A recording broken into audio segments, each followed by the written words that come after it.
Africa Content TV.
tí wọ́n lábàásùmọ̀ àwọn ẹ̀yà lọ́wọ́ àgbàbùrọ̀.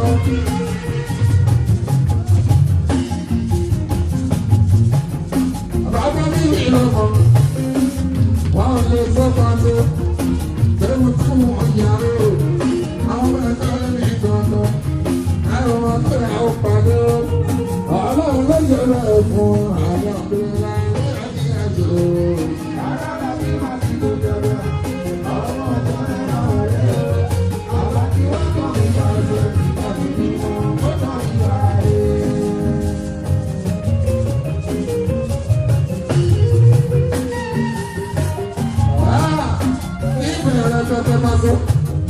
Àwọn ará àmọ́ kàjọ wọ́n kọ́ fún ọmọ jẹ́.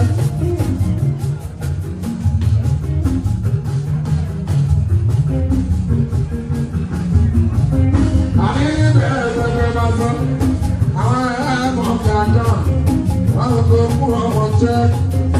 Àmọ́ kàjọ yàwó yíwọ́ lábàásùmọ̀ ọ̀padà wọn àgbà òkú.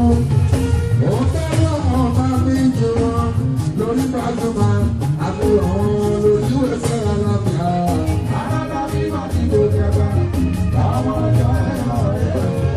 Àbábí wọ́n kàn fún Paso ẹ̀yìn wọ́n ti bímọ, ó má ti bá a lé.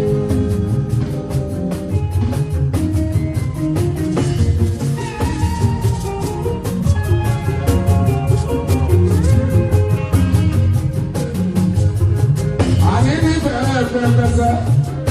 Àwọn àmọ́ kàkán wọ́n kọ́ fún ọmọ jẹ́ àwọn ọmọ àtọ́yàwó wọ́n bá làwọn àgbà òmù gbogbo ẹni tí péré ara mi ẹni máa bá òmù ayíwọ́ lára sí wọn òun ẹlẹ́wọ̀n ọ̀fà mi jù wọn àfihàn lórí ìṣe wọ́n lè ṣe ara mi.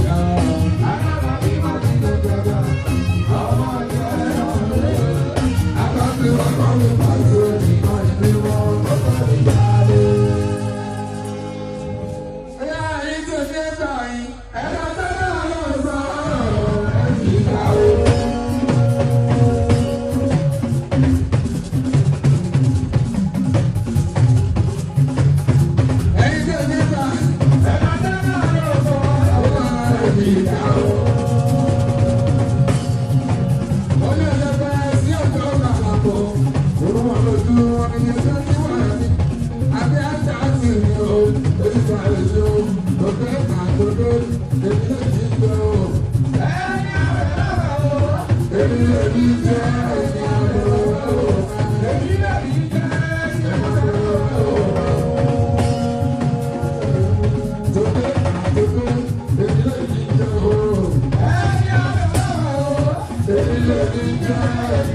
Oh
ẹ̀kọ́ sí lọ́wọ́ sẹ́ẹ̀tì wọ́n má ti mọ̀ fi tó gbé mọ́ fẹ́ fún ọ ní kí. àwọn aláàbí náà kàdé àìsàn ọ̀rọ̀ máa sọ pé wọ́n ní ẹ̀rọ láyà kí ẹjọ́ mi náà sọ ọ̀rọ̀ máa sọ.